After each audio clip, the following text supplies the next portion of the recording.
ভিত্তি স্থাপন করব। সেই ঘোষণা অনুযায়ী আজ 6 ডিসেম্বর যেমন আমাদের কাছে একটা কালা দিন, কারণ সবাই আপনারা অবগত আছেন অযোধ্যায় যে বাবরি মসজিদ 1528 সালে বাবরের মূল সেনাপতি মীর বাকি যেটা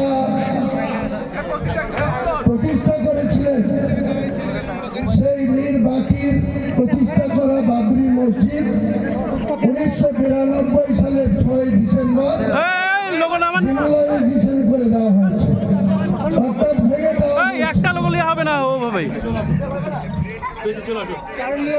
সেই বাবরি মসজিদের দ্বিতীয় বাবরি মসজিদ হতে পারবে না কোথাও ভারতবর্ষের সুপ্রিম কোর্ট বলেননি। 2019 সালের নভেম্বর মাসে অনারেবল সুপ্রিম কোর্ট থেকে যে জাজমেন্ট এসেছিল তাতে বলেছিল যে হিন্দু সমাজের মানুষের আবেগকে গুরুত্ব দিয়ে যেখানে বাবরি মসজিদ ছিল সেই জায়গাটা রামলীলা কমিটিকে দিয়ে দেওয়া হলো।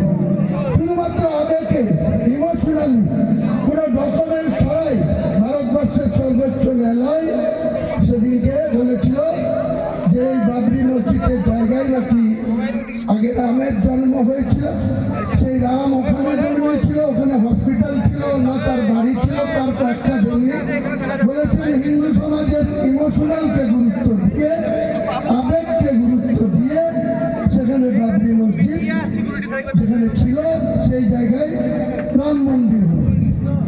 ভারতবর্ষের প্রধানমন্ত্রী আদরণীয় মোদীজি গত 2024 সালের 22শে জানুয়ারি সেই অযোধ্যায় রামলীলার জায়গায় বিরাট আকারে রাম মন্দির প্রতিষ্ঠা করেছেন, উদ্বোধন করেছেন। আমরা কোনো বিরোধিতা করি, ভারতবর্ষের মুসলমান সমাজ এটা নিয়ে কোনো বিরোধিতা করেননি, কিন্তু দুঃখ আমাদের লাগে যেদিন এত বড় একটা ইমারত প্রকাশ্য দিবালোকে টিভি নরসিংহ রাও প্রধানমন্ত্রী তার প্রশাসনের সামনে ঘন্টার পর ঘন্টা ধরে সেই ইমারতকে ভেঙে ফেলা হলো, ডিমোলাইজেশন করে দেওয়া হলো।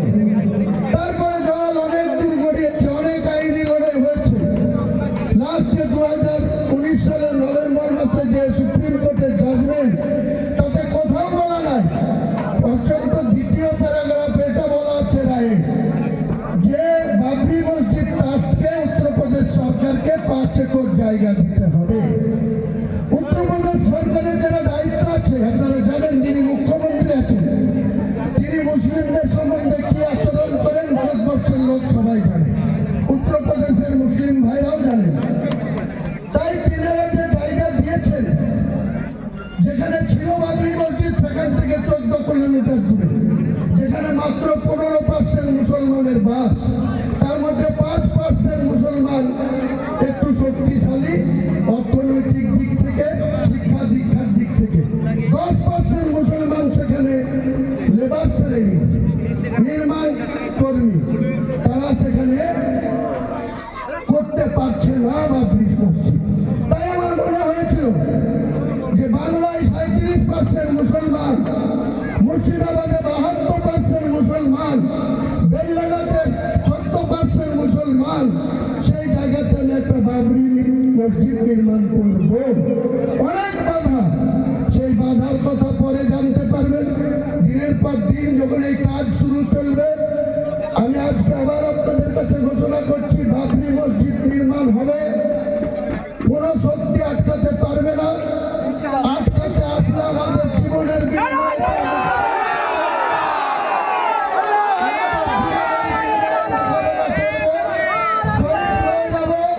হাসি মুখে মৃত্যুবরণ করবো, কিন্তু বাবরি মসজিদ হবে মুর্শিদাবাদের মাটিতে।